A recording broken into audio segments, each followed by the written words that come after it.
Introducing the Poet Life Podcast. Go check it out today on your favorite platforms, including iTunes, Apple Music, and the website, thepoetlife.com.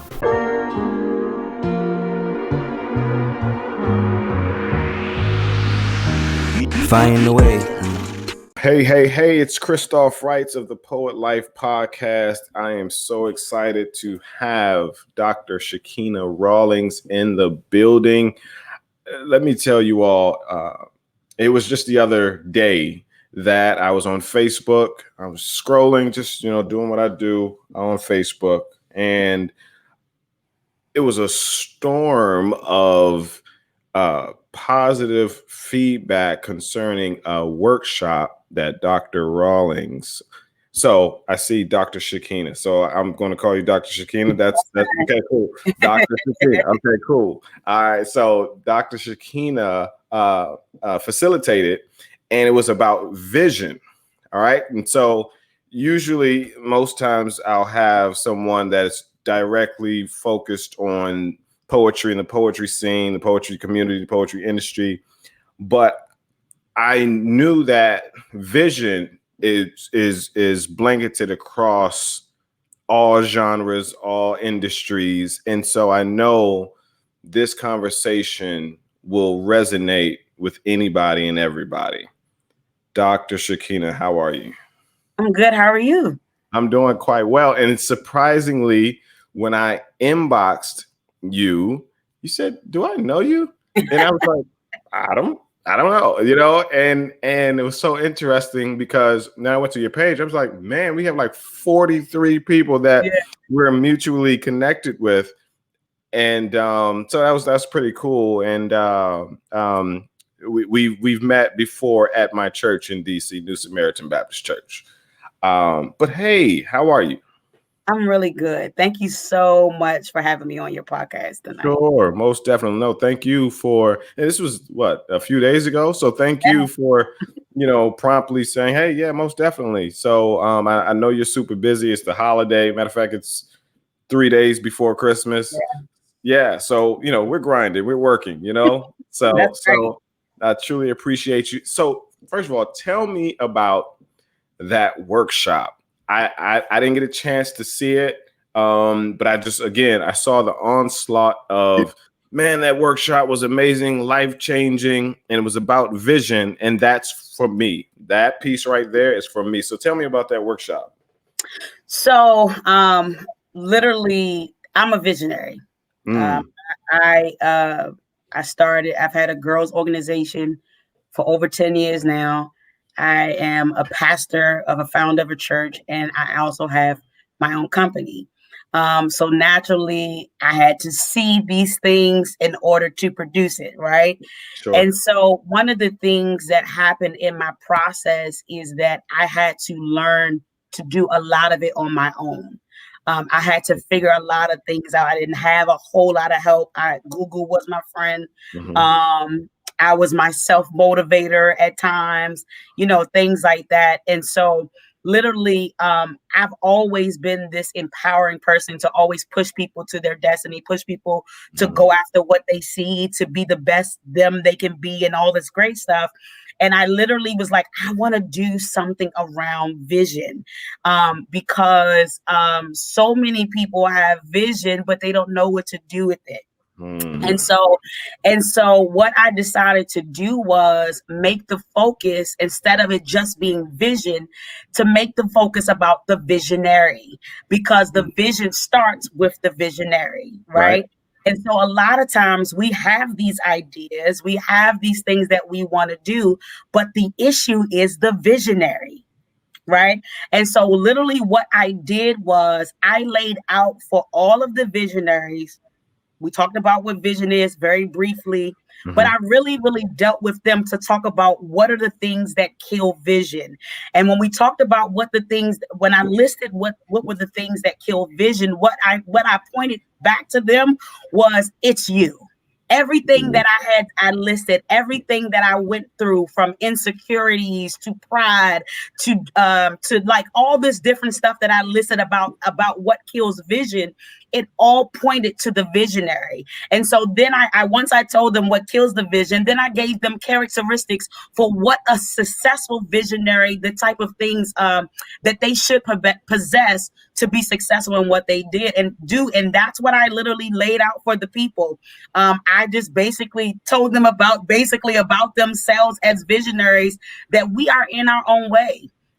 We are the reason why we sometimes don't go to the next level in what we are destined to do, or we don't take the vision. We got an idea and it stays very local, even though God was like, it's supposed to go global. All of this stuff or whatever, like our limited thinking. I dealt with that and things like that. And so that's what I did. I literally laid it out to the people. I'm a very open book, transparent, and very raw. And so I just laid it out, told them what the issue was. And then now I have some new clients that are going to be rocking with me, that I'm going to help push them in their vision. That's so awesome. So was that your first one? That was my first one. I was really excited and really nervous at the same time. I do this stuff all the time, but I've never did it on this scale. To put out a class, I had to get out my own way and say, Shakina, get online and do this, because I'm a person that likes to be kind of behind the scenes, even though everything I do calls for me to be in the front light, in the limelight and all, however you want to put it. I don't like any of that. I prefer to be in the background and pushing everybody else forward. But I know what people needed, and it's the end of the year, and we've had a tough year this year. And so for some people who have vision that was excited about it in the beginning of the year, COVID hit and destroyed a lot of people's vision. Right. It destroyed, it took people's esteem and motivation and focus. It threw it off. So literally, I was just trying to help people get back on track before we kick off the new year. When you described yourself, you were describing me. Okay. Yeah. I'm not interested in the camera. Yeah. Not interested in the limelight. I did this. When I say I did this, I mean, I became the host of the podcast out of necessity. Yeah. Because again, like you said, I'm behind the scenes. I'm the visionary, right? And I want everybody to win. Yes. Right. And I believe if I push people to win, I win in turn. But when you do that without pushing yourself forward, I believe you stunt your growth. Mm-hmm. Because it is, for me, it was harder to manage people in the back while I was in the background, and coordinate with their schedules and have to depend on them for my brand. Right. And so it wasn't until God said, okay, all right, here's your confidence. Because I think really in hindsight, it was my confidence. Mm-hmm. I don't think that I could do it. I've never been the one to be on the mic. Mm-hmm. I do it out of necessity, because at the end I'll give my remarks at events and things of that nature. Right. Mm-hmm. But I said, that's not for me, but that's speaking negativity, I believe, on the vision that God has given you. And once I stood in the seat, I was like, I know what to do now. Yeah. Yep. And a lot of times we don't see our own worth and value, and we don't sometimes see what we have to offer. Mm. I had to realize for myself, Shakina, you have something to offer people. And a lot of people, I've always, and I teach this all the time, even in ministry, to my ministers that are coming under me. There are people that are assigned to our voices. There are people that are assigned to our gifts. And so if we never operate in who we were called to be, they may never be blessed by what we have to offer. Right. So we have to a lot of times believe in our own self and have the confidence in our own self and Mm. push ourselves. I have a saying that sometimes you just got to do it scared. And that's exactly what I did last Monday. I did it scared. My husband was up here literally praying me before, because I'm like shaking, like, oh my God, oh my God, oh my God. I talk for a living. This is what I do. I pastor. Right. I preach every Sunday, but it's different when you putting it out in your own brand and your own name and, you know, all of this stuff. Like what I do, you know, for the church, I do that for the kingdom of God, of course, but Right. like Shakina Dunbar Rawlins, I'm like, oh God, I gotta give Right. everything I give everybody else, I gotta give it to myself. And I just had to see, you have to see your own, that you have something to offer. And that there's something that when I think of vision, oftentimes I always think about there's something that God placed in your mind as an Mm. idea that is needed in the earth. Yeah. He gave it to you because it's needed. And because he gave it to you, it's needed. And he's expecting you to execute it. That's what I always feel like. That's so perfect, because I was told by a good friend of mine, his name is Orville the poet. He said, we were all given gifts, right? But those gifts weren't for us solely, right? When you're given a gift, you're like, oh man, Yeah, this is great, this is mine. But your godly gifts were for you to package them and give them away. absolutely. And most of the time, most of us are like this. Let me just hold on to it. It's mine. I don't want to share this. But some people don't know that Yeah. it's not for them, Hmm. because God gave it to me, so it's Yeah. mine. And so it is for my edification or whatever they feel it is. But a lot of people, just out of ignorance, don't know that you're supposed to cultivate that gift and make it great through God, Absolutely. and let that be the impact that you leave on the world. Absolutely. Absolutely. And that's where coaches like me come in, to help people to see their potential and to see what their value is in the earth, and that what they have is needed, and push them forward. Sometimes there are a lot of us that have so many gifts, so many abilities. We just don't have that pusher or that midwife to help birth out what Mhm. we need to birth out. And so that's what I did, you know, like I got so many, I was shocked by the number of messages that I got last week as well, because like this was my first time doing this, but people were so blessed. And all I did was give them my experience and what I learned along the journey. So we all have something to offer. Yeah. You know, it's so interesting. Even for me, it is not, uh, n- I don't have a circle of friends that are going after it, Okay. and I think the average person does not. Hmm. The average person has friends that are just still existing, Hmm. enjoying life or trying to, but not pursuing life, Yeah. right? Mhm. And walking in their purpose. I think the term purpose has become cliche, Yeah. right? Because reality says purpose don't pay the bills, when that's what we were birthed for. Yeah. Like literally you were sought out and created to pursue the purpose that was given to you. but, Absolutely. but because I got to get this 9 to 5, hey, that purpose got to slide to the side.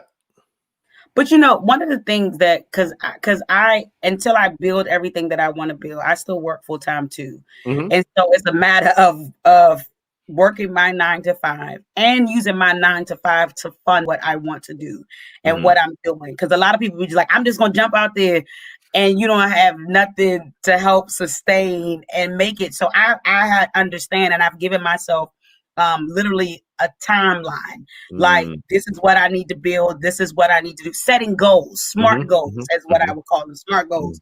That this is what I need to build. This is where I need to be so that I can get, unless the Lord says something otherwise and he say, jump out there, then that's a whole nother conversation we need to have.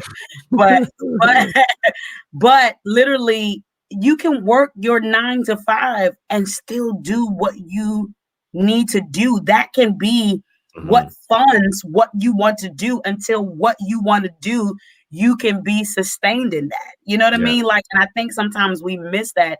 And the truth of the matter is, for some people, they feel like it's too much work. Working my 9 to 5 and trying to do my purpose at the same time. But there's so much fulfillment, like in doing purpose. Like, when people even ask me, like, how did you feel after the session? I said, I felt like I was operating in purpose. I felt like I did what I was created to do, and that was to empower and to encourage. But I still had to get up Tuesday morning and go to log on, because we're virtual. Log on, right. and because I run operations for my company, I had to go, run the operations of the company until I get to that place that this can do what I needed to do. Yeah. I look at my 9 to 5 as my biggest investor.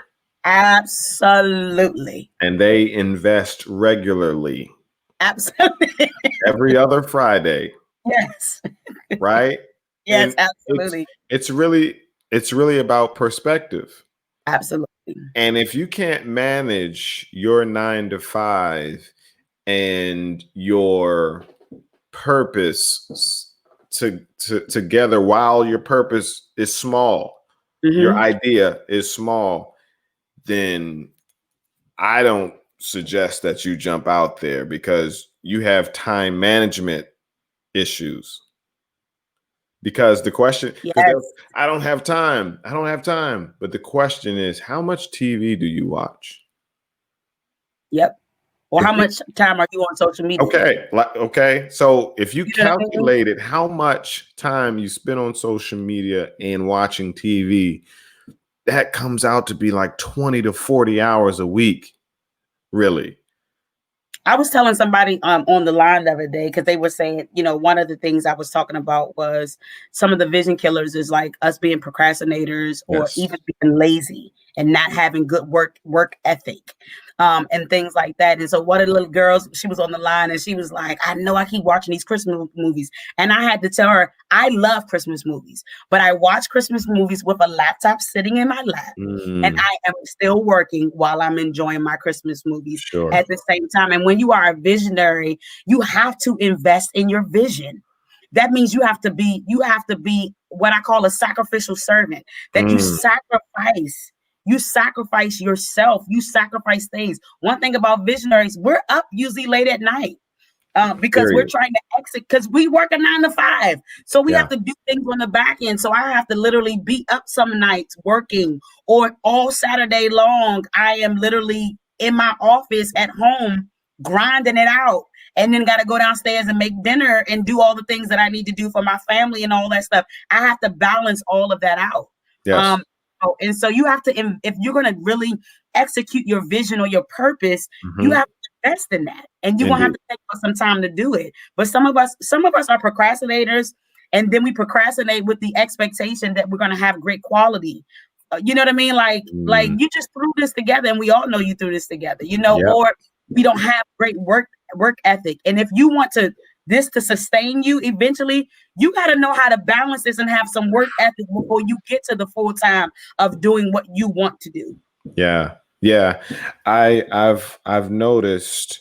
So I have a 9 to 5 as well. I'm virtual as well. And, you also have to look at your 9 to 5 as being one of your streams of income. Absolutely. Right. It's important for you to have multiple streams of income, especially when you're an entrepreneur, because as an entrepreneur, you're supposed to be of the mindset of close to 7 streams of income. Right. That's the mindset that you're looking to be in.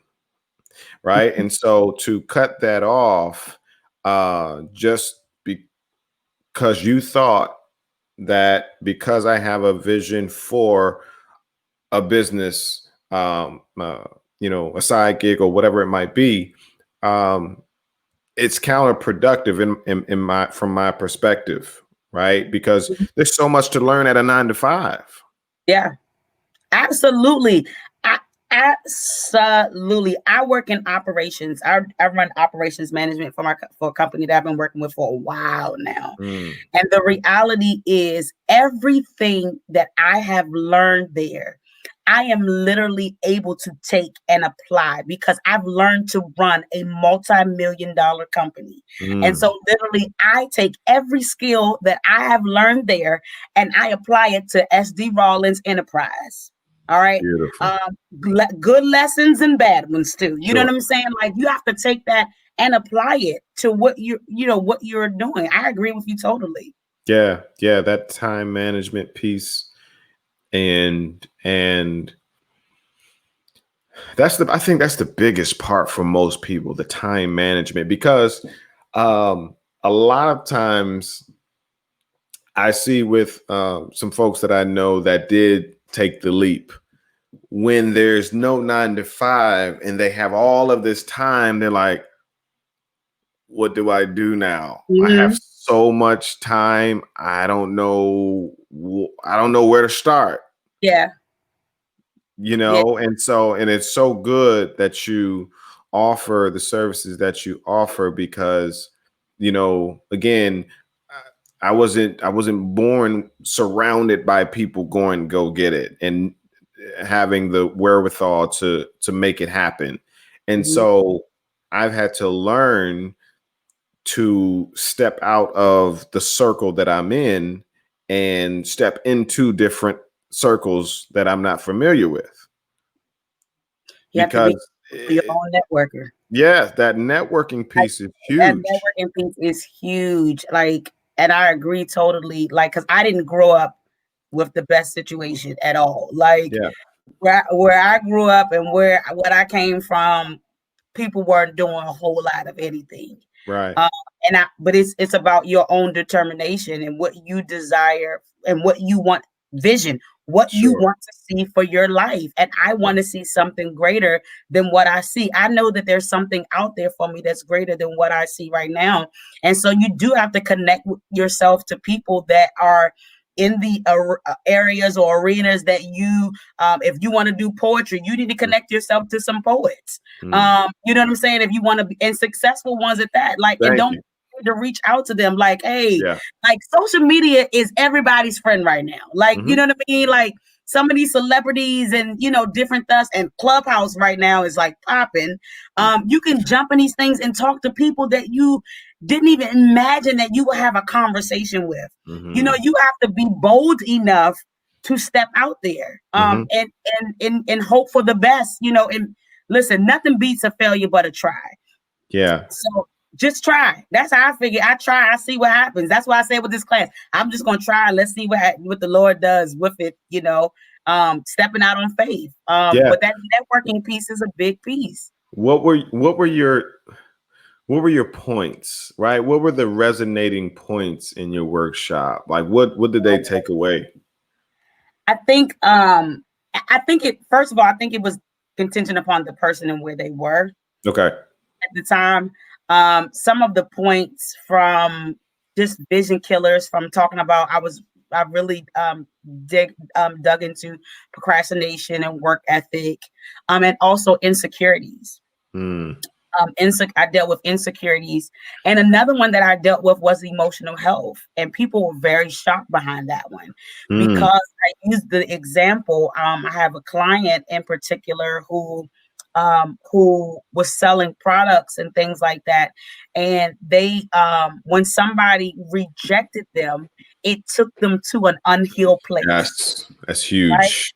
So it took them to an unhealed place and they responded with anger and they responded very in a nasty way to them and things like that because the person did not want to buy their product and they felt like they can get it somewhere else that was better. But that's what comes when you sell products. There's Yeah, always that's something the a little market. different, possibly, right? And so, but it took them to a place when they were a child, they were rejected. That's your emotional health.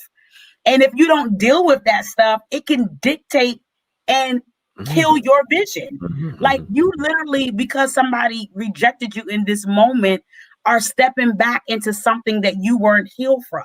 And Mm. so I dealt with stuff like that people were just like, wow, like I didn't realize that, my insecurities and also comparison. I talked about comparison. That comparison piece is a big piece, Chris. Yeah, I'm pretty sure y'all see it, in with poetry. Like Chris, It's Chris spit a huge. little bit better than I do. You Mhm. know, their flow is a little bit better than no, Mhm. but they're not you. You were created specifically to do a certain thing, and you have to be okay with being. One of the things I say, you got to be okay with being a misfit. You got to be okay with being different and owning your own lane. When I own my own lane, I walk in it and like ain't no doubt about it. Mm. I am. I struggle with that even when I started my church because I grew up Baptist. I was very traditional. I'm a Mhm. traditional girl. I love a good hymn, all that stuff. But Mm. what God called me with my ministry was not traditional at all. And so I had to be okay with putting this stuff out that did not look like what I came from. And so in the beginning, I was like, this is a little bit, this a Yeah. little testy for the saint. It's uncomfortable. It's uncomfortable. But once I stepped into it and I saw the response of people, of non-believers that were coming to the church, people who have left church, and experienced church hurt, that were attracted to our ministry, that our ministry became a place of refuge for people. Then I realized, okay, I'm in my lane. And this is what I'm called. I'm good in this, but sometimes you just gotta step out and be different. Yeah. And so I dealt with a lot of different things like that last week. That piece is huge. Well, those three pieces. The one where you spoke of rejection, Mhm. it can do that. It can take you back to somewhere where you just don't want to be. But I think mainly people don't like rejection, period, in relationships, just in life. And to be in the market, to be an entrepreneur, tough skin is a necessity. Necessity. You have to be okay and cool with the no's. Yep. That's one of the things I talked about too. You have to be okay with the no's, and you gotta, a lot of people look at rejection like it's failure. Right. And that's not always the case. Like Mm. sometimes it was rejected because you need to go back and tighten up this idea a little bit. Ooh. You know what I'm saying? You need to tweak this a little bit and come back and present it another way. Yeah. Like the idea is great. This is wonderful, but your presentation of this wasn't that great. So just fix that up, tweak that a little bit, and come back again. Yeah. Don't get mad at the customer. Don't get mad at the investor. Look at what you have and find out what the reason for the no. Failure can do two things, Chris. Even it could cause you to repeat it, or it can cause you basically to learn from it. Yeah. You learn from your failures. You learn from the mistakes you made. You learn from the things like, okay, all right, they like this portion of this, but this piece right here, they don't like. So maybe that's not going to work. Like, and you got to be okay with that.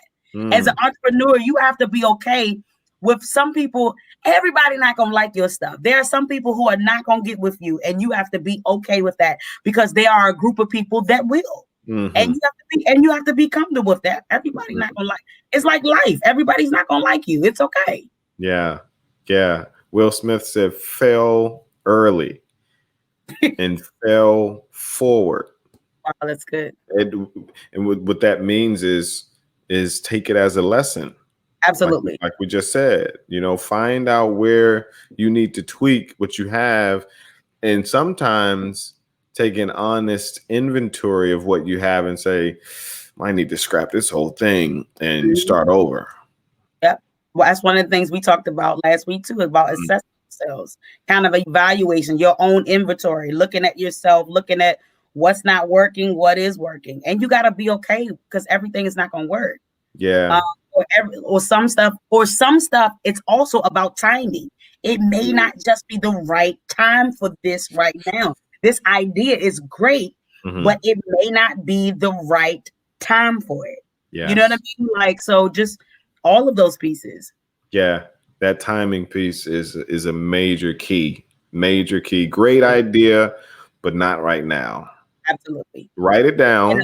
And a lot of us don't like that. Not right now, because I want to do it now, but you need to develop that a little bit. Yeah, just like marital premarital counseling. Mm-hmm. And right, if the pastor, if your spiritual covering doesn't necessarily say no, right, that he's not the one or she's not the one, he just says not right now. Yeah. They can't. They already bought the ring. I already told my family, so this has to go forward right now. Yeah. And then they get themselves in a mess when they walk down the aisle. You know what I mean? Hot mess. Timing is everything. Yes. The comparison part.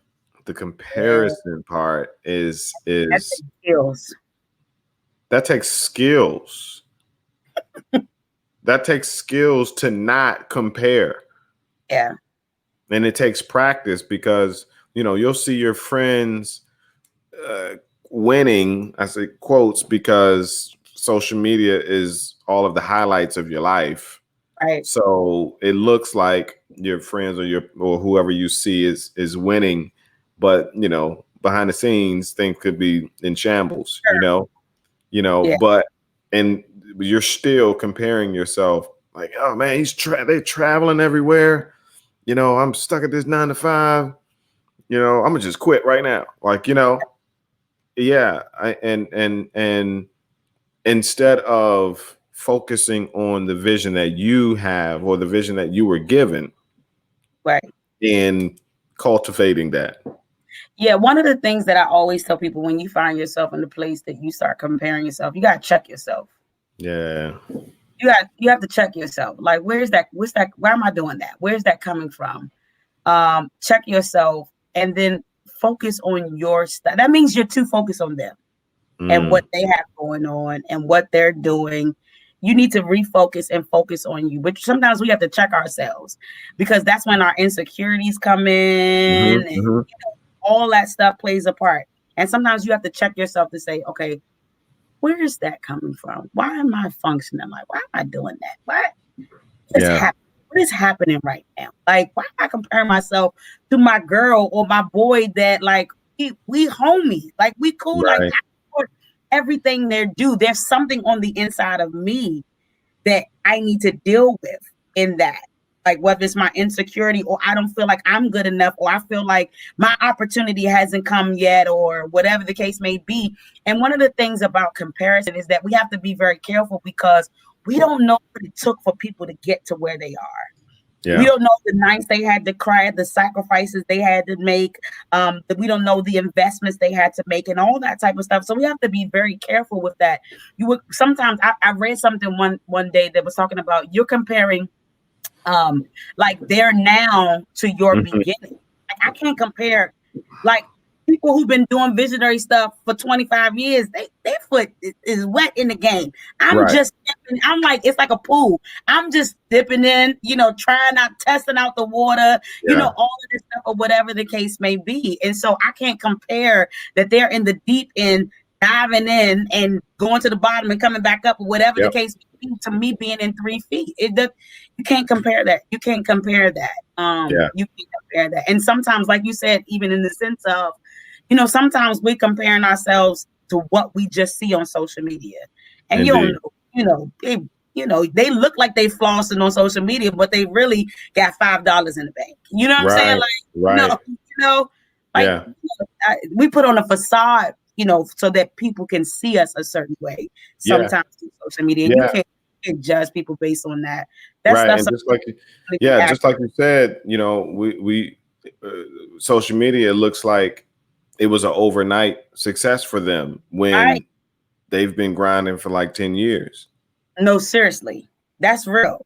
With all the no's, but they kept on going. Yeah, that. So I think a lot of times we are addicted to shiny things. And what I mean by that is, when you have a great idea and you're gung-ho and super excited, it's shiny for you, right? and everybody's excited for you. You post it on Facebook, on Instagram, you get a bunch of likes, and everybody's in support of you. But when the mundane weekly tasks come and you have to execute and maintain and grow what you have, then, and all of the cheerleaders are gone and it's just you and your vision and purpose, you're like, man, oh, I got another idea. Let me hop to that new shiny idea that I have so I can feel that celebration again, the newness of an idea and the celebration of a new idea. And people hop from, I'm speaking from experience. I have literally had to train myself to say, stop, focus on Poet Life. Yeah. Because creatives have ideas nonstop. All the time. But one of the things that I always tell people, first of all, we should always write down what's in our heads. Mm-hmm. You know what I'm saying? Put it on paper. It's biblical. We know. Mm-hmm. Write the vision, make it plain, all that other stuff, whatever the case may be. But one of the things that I believe that visionaries fail in is that we try to do too much. Mm. Like, you gotta, okay, so if this is my baby right now, I need to hone into that and I need to perfect that and get that going and then move on to the next thing. Like we sometimes, I got this idea, so I'm gonna do this, I'm gonna do that, I'm gonna do this, I'm gonna do that. And then everything, like, my grandma would say, you try to be a jack of all trades. No, right. Focus on like that one area right now, get that going, get that up.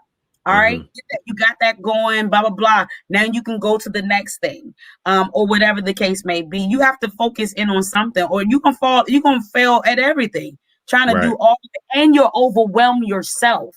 Sure. You'll be overwhelmed. Like, one of the things with me being, I keep in my notes everything that I get. Every idea, everything that comes to me, because first of all, I'm 40, so we forget a little bit different as we get, as we get a little older. So I just write it down. If I don't have my book with me, because I keep a journal too. If I don't have that, where I can write down, I have a little boss journal. I write down. That's for my visionary stuff, my business stuff. I write it down, but I literally in my notes in my phone, everything I get, I write it down. This year, I literally, because I have a busy year ahead of me this year, like. I have a calendar. When we talked about time management, I have my calendar. And what I did was I literally took it this year. I did something different. I usually just put everything in my phone, in my calendar. I took a physical calendar. I took my church calendar first, and then I added all my SD Rollins dates and all this stuff to the calendar so that I can plan out effectively and things like that. And so we have to manage it. And so I had to plan it out, even in the sense to say, okay, right now the focus for the next such and such month is all on this visionary stuff. Let's push this, blah, blah, blah, blah. All right, in the fall, I'll do this, whatever. Okay, you got to plan it out. Yeah. You have to plan it out. And like, don't try to do too much. I already have a lot going on as it is. So SD Rollins can't do but so much, because I still got to pastor my church, and I still have this nonprofit that I've had for 10 years that is doing extremely well. So I got to plan this thing out. Sure. What's the nonprofit about? Jairus Place. It's called Jairus Place. It's been in existence for 10 years now. The focus is for young ladies ages 12 to 17. And our focus is literally just providing young ladies with the necessary resources for successful living. Same thing, basically, or whatever. But we're literally in communities that are, a little bit low leveled, or don't have the same opportunities that everybody else have. And so we provide them hope. We provide them vision for their own lives, because a lot of them, until they got into our program, didn't see, oh, I can go to college. Miss Shakina, I can, what are you talking about? And I had to, when I said in my story, they're like, okay, if you came from nothing, then I can be something too. And I'm like, yes, you can. And we have girls that go to college. We had girls that, went off to school on scholarships and, all type of stuff that come from nothing, basically, but are making something of themselves and things like that. And so we focus in on our teen girls and just pour into them, help them realize their self-worth and their value and things like that, and just push them to be great. Same thing Awesome. I basically do for adults. I do it for teen girls too. That's Basically. awesome. What's the website on that? Well, actually, it's funny that you say that because now we're revamping everything. So in the Gotcha. new year, I have a new website coming out for Jairus Place, for SD Rollins, all that stuff. But literally, you can go on social media. It's Jairus Place, JIREHS Place, Jairus Place, like Jehovah Jireh, Jairus Got it. Place. All of our social media pages, all that stuff are up and running and things like that. But everything that we're doing now is being revamped. It's coming out in the new year. So I'm really excited about that. Beautiful, beautiful. It's always so. That idea just came to my mind. When you feel that you want to have something shiny, then simply enhance what you currently have. Right, like then enhance your website. Right, rebrand if you choose. Right, if your logo is has been dry since the beginning, sprint some water on it and go to Fiverr and and upgrade it if you need to, I'm going through right now a rebranding of everything with like literally doing everything over to give it a different face. We've shifted to another level, so it needs to look like it.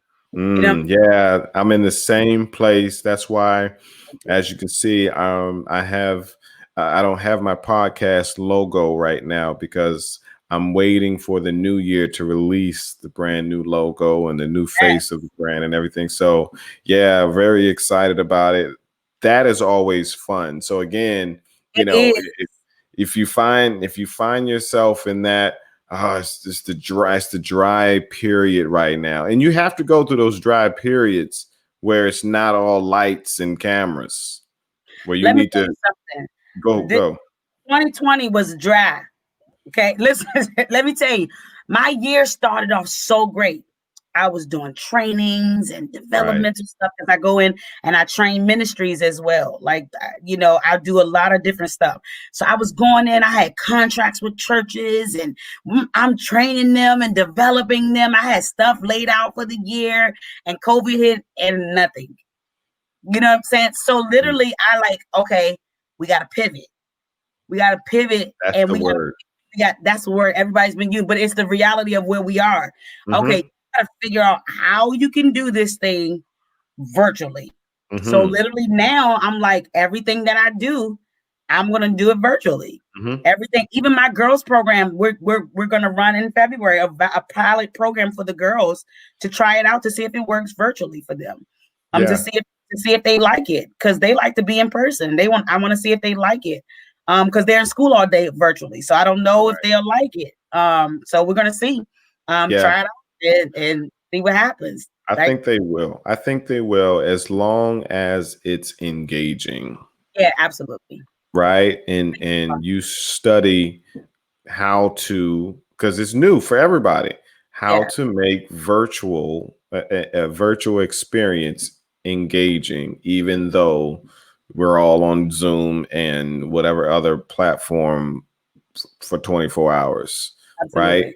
Yeah, definitely. My nonprofit, Poet Life Academy, we're in several schools, and even before COVID, we pride ourselves with being mobile and virtual.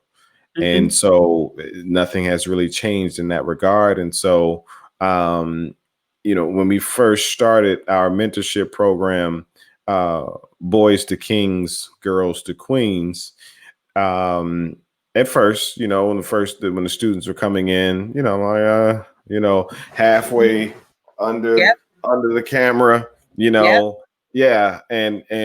but we at the same time are teaching them respect, teaching them self-respect. And so if you see me chest up, full face and chest in the screen, then I need that same respect.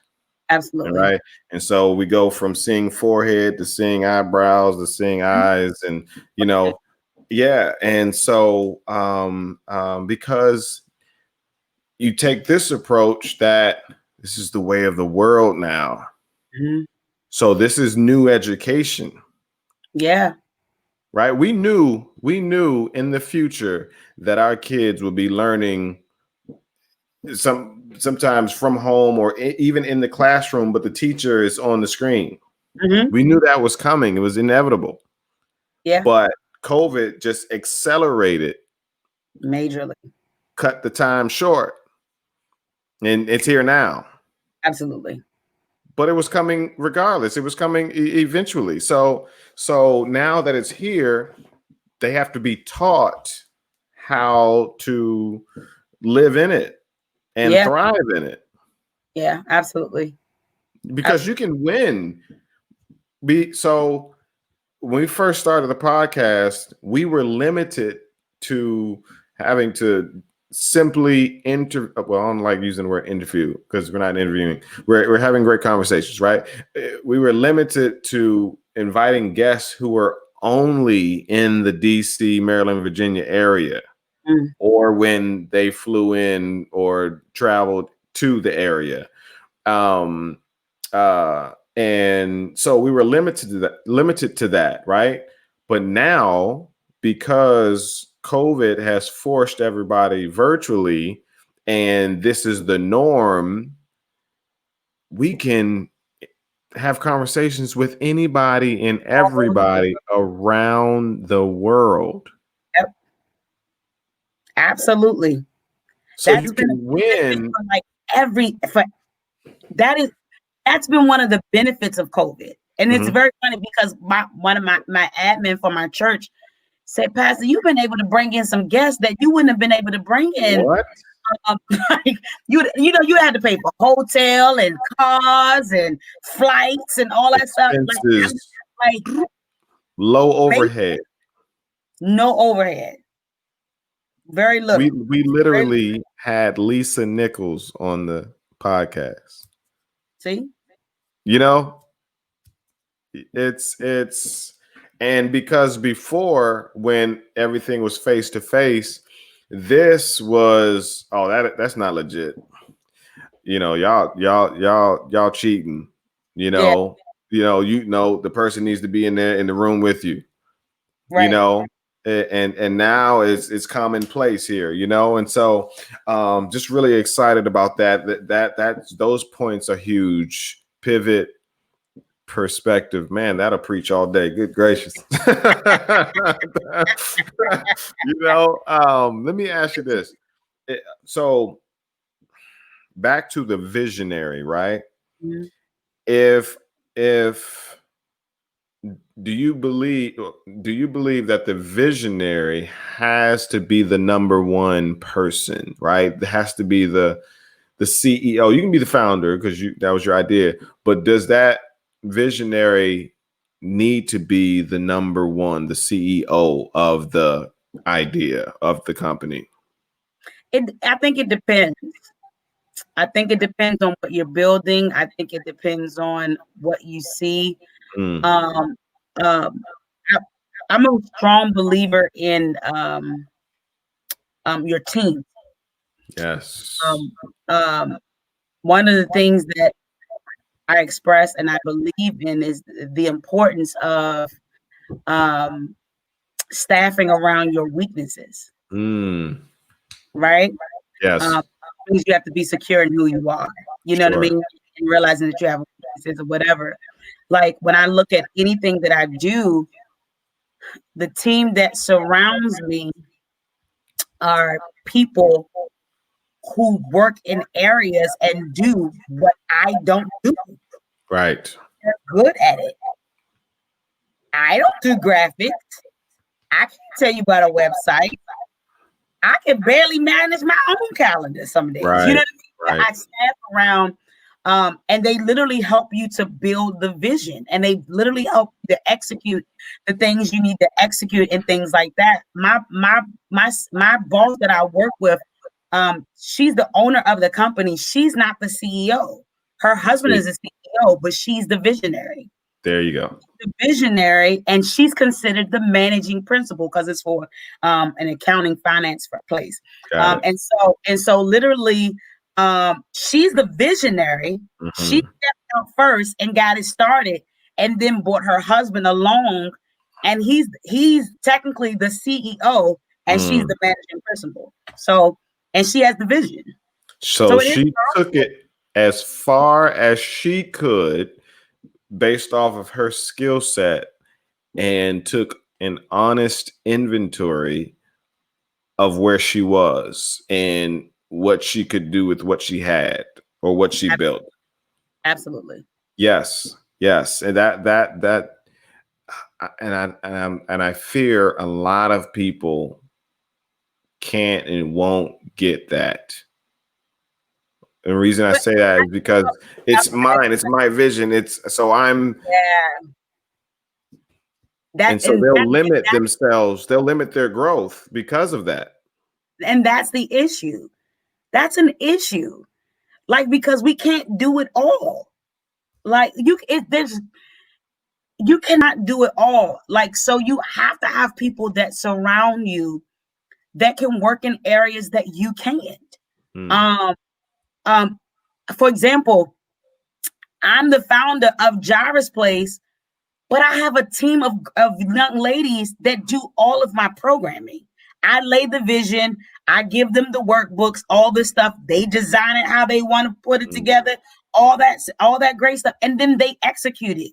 Because there's no way that I can be at every one. Because we're in the schools too. We were in Alexandria Public Schools, and we were literally in 4 schools in 2019 to 2020 before COVID hit, of course. And so literally, I can't be at all 4 of those schools. Somebody got to run those programs, and you have to be okay with that, and you have to be comfortable with that. And so, literally, she's running a multi-million-dollar company. She's the managing principal, and he's the CEO. Wow. That's security. That's confidence within yourself and knowing who you are. Absolutely. And knowing that doesn't take anything away from you. That actually adds to, The reality is, it's your vision. So all these people that's doing all this stuff is helping even you to look great. You know what I mean? Like, you gotta be secure in that. Like, I tell my team when we have our meetings, they be talking this social media stuff and this website, and I be like, I don't know what y'all talk about. Like, whatever you want to do, all right, just tell me what I need to do. Like, and I had to be okay that this is a weakness of mine. I can't tell you nothing about no computers. I can't tell you about, the algorithms and all that stuff that people look at. I don't know anything about that stuff. So I surround myself with people that do. And this is their strength. It's my weakness, though. But I'm secure in myself to say, I don't know this. And I'm okay with not knowing this. So let me get some people around me that do. Yeah. Well, so let's step back a little bit. What pushed you to start that workshop? What was that aha moment or that revelation? So I have a coach myself. As I coach everybody, I have a coach myself. And I was telling her that, I've always had this thing for empowering people, empowering where they are, helping them to be, helping them execute visions. I do this like all the time. And so she was like, you need to do a class. And I was like, I'm not sure about that. Like, you know what I'm saying? Like, she was like, you need to do a class. You need to do a free class. You need to offer it. Put yourself out there. Jump out there. So I said, okay, I hear you. Right? Because I'm like this. Okay, I hear you. Right. Yeah. And then I'm sitting with it. I share it with my husband. He was like, I don't know why you haven't been doing this anyway. My husband has been saying this to me for the last few years, actually. Like, you need to be teaching these people. You need to be sharing with other people and da-da-da-da-da, because I like to teach. I love to teach. And I was actually doing some adjunct professor work at Marymount. And I was like, I don't want to do that for them. I want to do it for myself. And my focus was leadership and personal development for freshman students. My husband's like, why don't you take this and just put it together? He was like, I see like this school and you doing different stuff and trainings and development. And I'm like, oh, okay, yeah. And then one day I was just sitting, I was like, I need to listen to what these people are saying. Like, I have something to offer. Let me just do it. And that's how I stepped out there. I called my team. I said, this is what I see and this is what I got a passion for. Let's see what's going to happen. And they were like, all right, let's go. Yeah. So, yeah. So tell me where this is going. So, I want to continue to do sessions. Of course, I have a 4-week class that is coming up in January. Then from that, I want to do some stuff around nonprofit organizations, helping people to develop those and things like that. And I just want to keep doing like trainings and developmental stuff and things like that. And then I also do like one-on-one coaching for people who might not like the group setting and they want just like the one-on-one service. And so I plan to just do that and just help people be. Yeah. I get a joy in that. Like I such a fulfillment to watch others be. So that's that's the awesome. plan. That's awesome.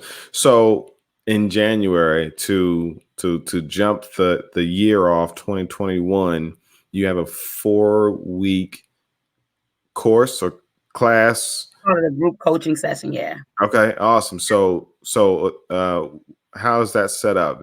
That's once a week or? Yes, once a week. It's on Mondays at 8:00. And it's for people that are visionaries. So we're going to talk about vision. We're going to talk about how to really map out what's in your head, the idea. When I did a free session not too long ago with some visionaries. I wanted to test it out. Right. I was like, let me test it out with y'all, see if this is going to work. That's the key right there. And they were like, I did 3 weeks with them. I didn't do 4 with them. I did 3 with them. And they were like, this is so amazing. Like, and I'm like, okay, maybe I can really do this. And so I did it. Like they were mapping out their ideas because I make them draw it out. I make them, look at it. What's in your head, put it on paper. People had stuff in their head that didn't even know what in their head was in their head. When they started writing it out, they were like, I didn't know I had all of this. Blah, blah, blah. I didn't know, all of this stuff. So we do idea mapping. We do, we plan it out. We plan out what they see. Take that one thing. We plan it out. Literally almost taking they're literally for most of them building their business plan from the tools that we give them. And then we talk about execution and moving into manifestation and things like that. So hopefully over those next few weeks, they'll be pushing their vision forward even the more. Beautiful. How many people would you say per class? So I'm only doing 30. Okay. I want to keep it small so that I can have like that, like how you and I are talking, Sure. That engagement and things like that. When it's too large, I feel like I can't, put my hands on people like I would want to. So yeah. Will they be able to ask questions and? Absolutely. Okay. Awesome. That's awesome. I think that vision piece is not, talked about often. Yeah. It's just the idea and take it to the market. But the cultivating of the vision is so key in keeping that at the forefront, because it's sort of like the mission of your organization. And a lot of times the mission is only spoken of at the beginning, at the genesis of the project or the company. But if you kept the mission or the vision in front of your employees and yourself, they would stay on task and start thinking about many ways to enhance the vision, stay on course with the vision, even with churches. One of the things, and listening to what you said too, when you said that people jump, and I talked about this even last week, and what I called premature birth. Or we birth prematurely. So, with if you think about like a preemie baby, when they're born underdeveloped, right? Mm, And so a lot of times we'll go from, I have an idea, let me just jump out there and try it. And you done left out all this developmental stuff. And I told some of them, stop running these ill, ill, uh, uh, uh, uh, uh, businesses and things like that aren't legit. mm, Everything is paid under the table, or hmm. you don't have a business account where they can even write you a check to your business. You know what Right. I mean? And people miss opportunities because they miss the developmental pieces that were needed to help sustain the baby. Indeed. And things like that. And so that's a struggle sometimes. Yeah, I have the vision, but now you got to do the work so that the vision can live.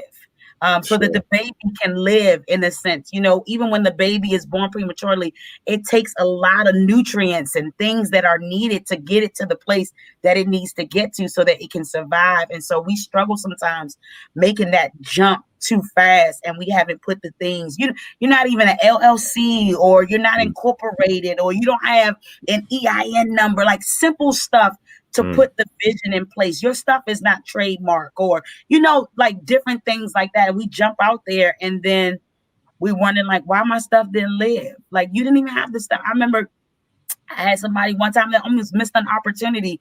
They're a caterer. They almost missed an opportunity, a great opportunity with a school system, because they were like, well, do they cash out? Are you kidding me? Do they cash out? This is a school system. They're not going to cash out you. They want to send you a check. Like, are you kidding me? Well, can they put it in my name? Right. You know what I'm saying? But the thing is, we will miss opportunities by being underdeveloped, by jumping out there and Yeah. not doing the necessary steps to sustain what we see. Yeah. So I always challenge people in that, like, do the work. You have to do the work. So this thing will, and it takes time. Yeah. Rome wasn't built overnight, and neither will Right. your vision be executed overnight. Right. So it takes time. Now, even that, so it is true.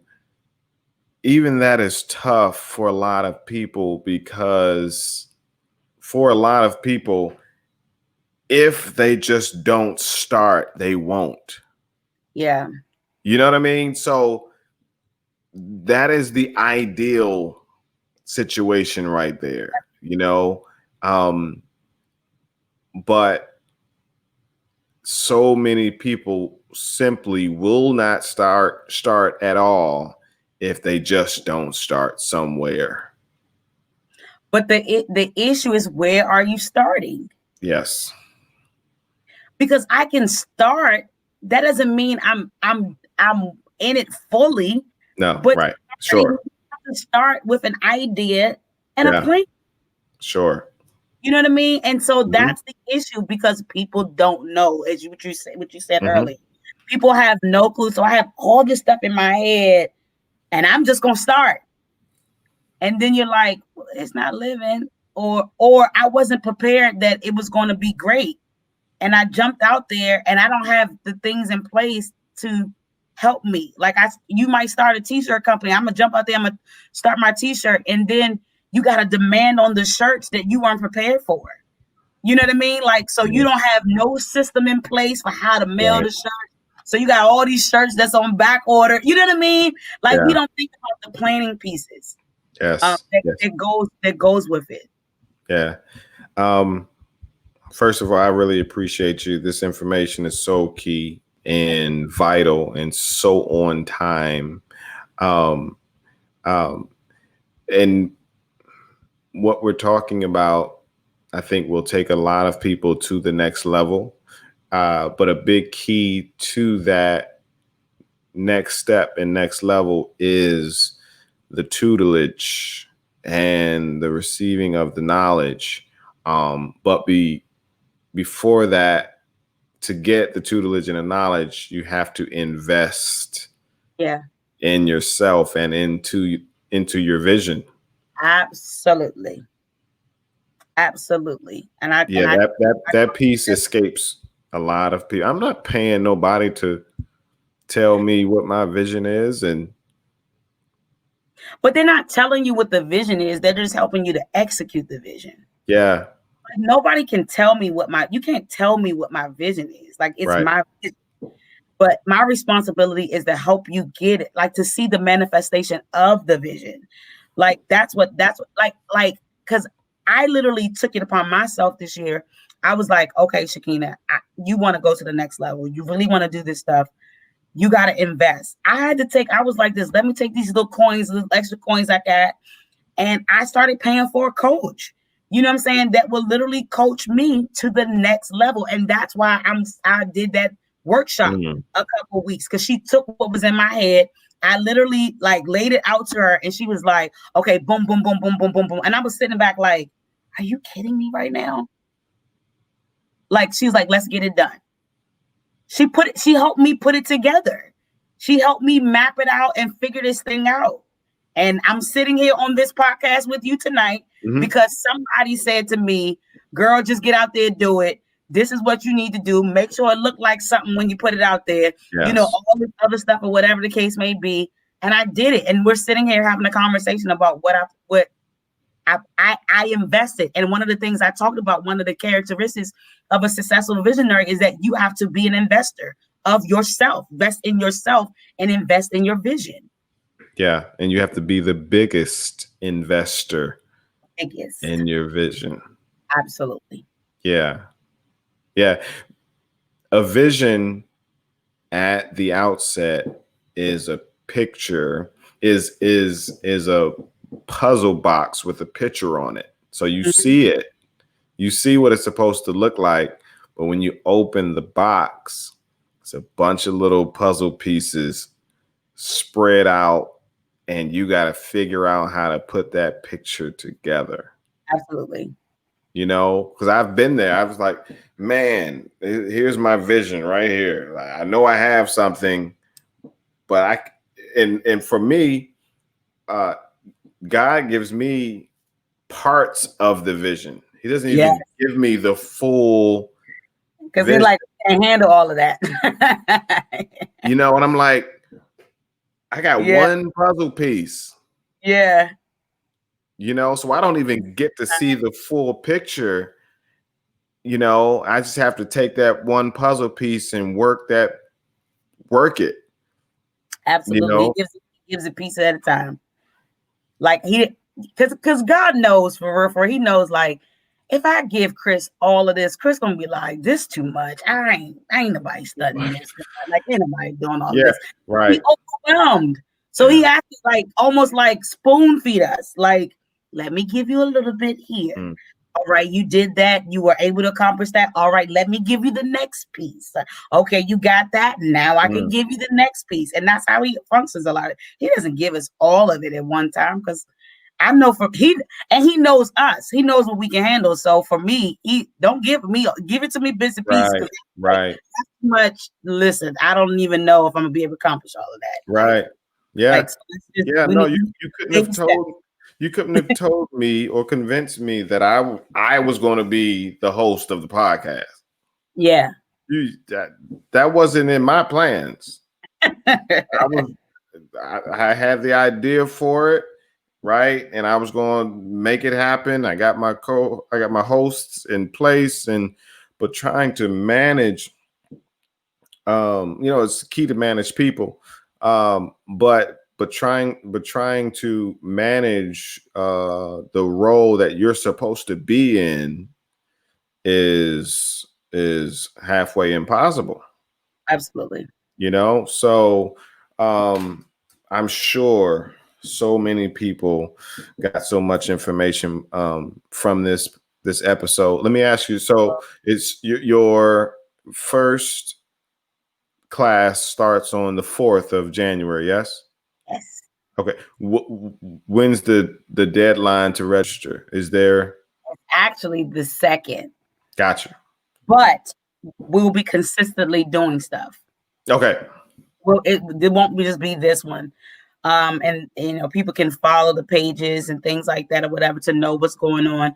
But it'll be consistent stuff that'll be going on throughout the year. Awesome. Is that your theme for 2021 vision, or I don't, Well, I don't know if it's really like a theme, but that's my focus for, Got it. for this year, to help visionaries execute. And the reality is this, the truth of the matter is, the way the world is, we need to have some side stuff, because we What? don't know. You better. You listen, we don't know what's going to happen. So let's build this stuff so we can start cashing some checks and get in good position, because we don't know. Like, it's been crazy this year. Yeah. A lot of people have lost jobs, but I know some people that were sustained because they had those multiple streams of income, Right. things like that. So Before COVID, you said you had no time. You know what I mean? and now you Here's, have all the time in the world. here's your time. You Are should you be managing it well? Yes, people should be This is co- building time. this is building time. I'm telling you. It's been like a perfect time to build. We can't go nowhere. We You, can't do nothing. Like, you're not going, can't go out to eat. You can't go do no activities. Like, come on, pick up your laptops and get to working.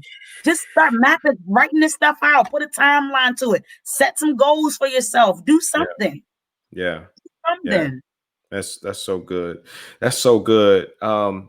Listen, what I want to do, we have matched with this podcast what we call Poet Life University. Right. So as you can see, we bring guests on to impart and to teach. This is the premise of the podcast. And so we've linked the podcast with Poet Life University, and a lot of we call them alumni or Poet Life professors who come on when they finish with their episode. We then partner with them to where they are the facilitators of workshops. Okay. And vision. Yeah. So everybody listening, watching, understand, we're going to be linking with Dr. Shakina because there's so much more to unfold here. And we would love to work with you, and we'll talk about details. Okay. After the conversation, and it's open to everybody, and we do it on Zoom, and they're so excited to be able to watch and listen to the podcast and have questions, right? And so then have the opportunity to ask those questions in that Zoom based off what they saw here. Okay. Yeah, just taking it to the next level and not just doing what everybody's doing and just doing a podcast. You know what I mean? Mm-hmm. Yeah. So I'm so excited for you. I'm so glad that I was able to see the post that I think Danny Prince. Yeah. My God, Danny Prince posted. Yeah, and then I went to your page and everybody was talking about the workshop. I was like, where was I at? Like, how did I miss this workshop? Yeah. So yeah. So again, thank you so much, Dr. Shakina. I truly appreciate your time and your knowledge and your willingness to impart. If you could say anything to anybody watching or listening, what would that be? I would just say to everybody that is listening, for all of my visionaries, because you guys are creative, so you're visionaries, that the vision starts with you. The vision starts with you. So I would encourage you to do some digging into yourself, figure out what's stopping you, figure out what's getting in your way, and just get it done. Get out there, do what you have to do, set some goals, do some positive I am statements to encourage yourself. Because sometimes we have to be our own self motivators. Say some stuff to encourage yourself daily so you can get this stuff done. You're sitting on, some of us are sitting on our wealth. Some of us are sitting on what's the next level for us, the new beginnings, the open doors, the opportunities, things like that. And so I just challenge you to do the work so that you can get to where you need to be. Yes, God said that you were created in his image And when I hear that, I don't think physical appearance, right? It is God as a creator. Yeah. Yeah. That's what I hear. That's the creative side of you right there. Yes, that's Yeah. what I hear. Yeah. You know, I made Think you in about my it, image. though. Think about it. If you think about how he even put the stars and don't get me started on that, Chris. You try to skip the podcast tonight, okay?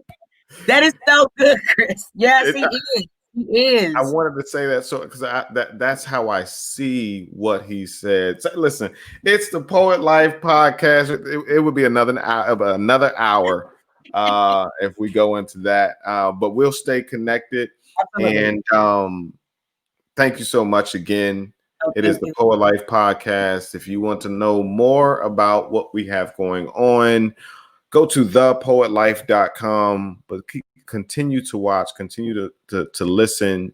We also have the third dimension to the podcast, which is the Poet Life blog. And so our blog manager, Kelsey, she then summarizes these episodes and turns into a blog post for those who love to then read. Not everybody wants to watch or listen, so everybody likes to read too. So it's the Poet Life Podcast. Everybody, thank you again to Dr. Shakina Rawlings. It is the Poet Life Podcast. You all have a good night. Introducing the Poet Life Podcast. Go check it out today on your favorite platforms, including iTunes, Apple Music, and the website, thepoetlife.com.